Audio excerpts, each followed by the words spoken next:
Happy Friday! Today's story is Orion and the Dark.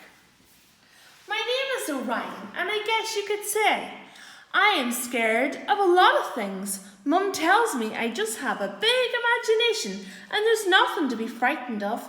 Well, that's easy for her to say. As far as I can see, the world is full of frightening things. There's wasps, bicycles, wardrobes, the sea, girls, dogs, especially big ones, popping balloons, sheds, space, gran, heights, storms, spiders, tartan, haircuts, monsters. But there is one thing that scares me more than anything else, and that's the dark. Of course, I've tried all kinds of things to solve problems. Hide from the dark places where the monsters live. Avoid the dark.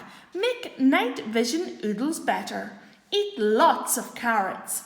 Invent the everlasting light bulb. Dressing up as an owl. Everyone knows that owls can see in the dark. Painting my room with neon paint. Staging a protest. Capturing the sun. Bit too hot and quite sweaty. Keeping pet glowworms. But nothing ever works. And before I know it, it's bedtime again. Good night, Orion. Good night, Mum. I hate bedtime. The night that changed everything began like any other. I kept an eye out for monsters. I kept an ear out for scary noises. But as it got darker and darker and darker, I couldn't take it anymore. I've had enough of you, Dark. I wish you and your scary sounds, your murky monsters and your pitch blackness would just go away.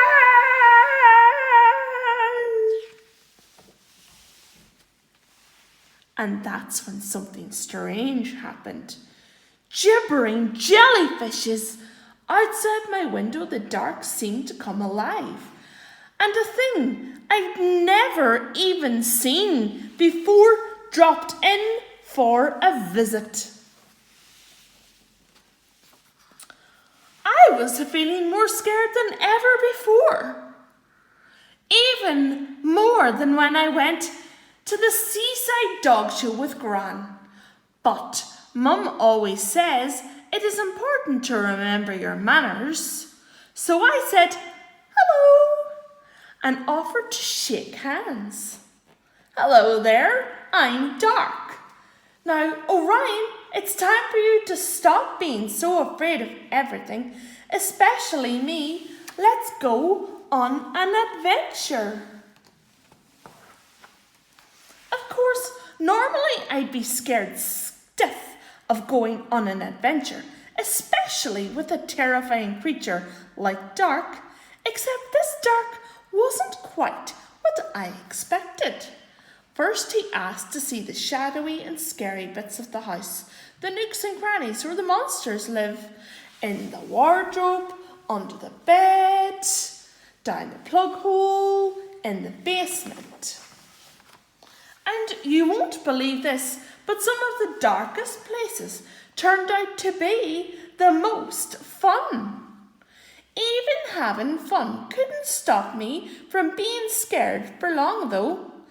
Dark, what are those horrible, scary, creepy, scary sounds coming from inside?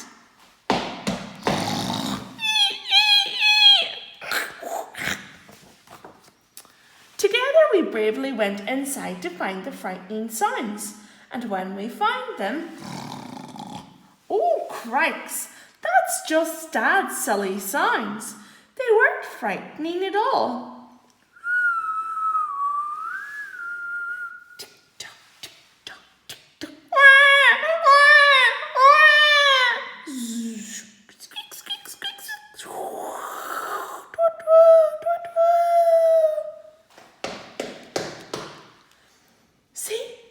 That's scary at all.